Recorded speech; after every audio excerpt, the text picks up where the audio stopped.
За яг хөө тайлбар бол байгаа. Гэхдээ саяхан алдагдaltaгүй төсөв ямар гоё вэ гэдээ алгаад ашцгааж хагаад баталж исэн. Ард иргэдтэй алдагдaltaгүй төсөв баталж болдсон шүү гэдээ ярьж исэн. Хүмүүс нь ийм юм ярьж байгааг л би асуугаад байгаа. Энэ яач ваа гэд. Энэ болохгүй юу гэд. Алдагдaltaгүй баталж болно шүү дээ. Урсгал зардлаа хасч болно.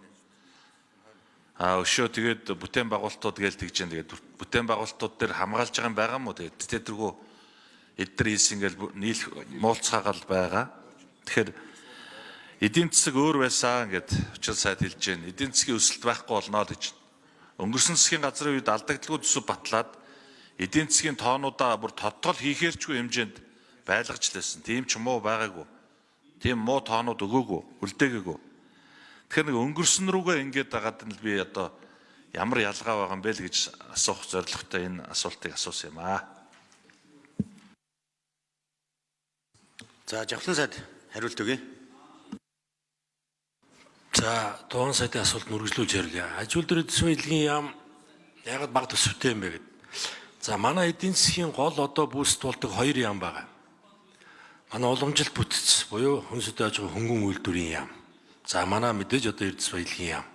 Энэ хоёр яам маань ер нь нэг том хувийн хвшлийн бүтцээр хүчрхэг хувийн хвшлийн одоо эдийн засгийн хөшүүрэг дээр одоо бодлогын яамдууд баггүй.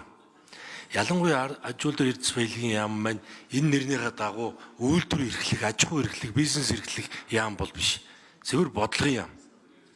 За тийм учраас одоо яг зардлууд нь бол голцоо энэ удирдлагын бүтцийн административ тим ийм зардлууд байдаг. За өмнөх жилээс одоо тодорхой хэмжээнд бас нэмэгдэж байгаа. За энэ мөн л одоо бодлогын зардал. Тэр нь эрэл хайгуул шүү. Хэл лицензийн ажлыг биш.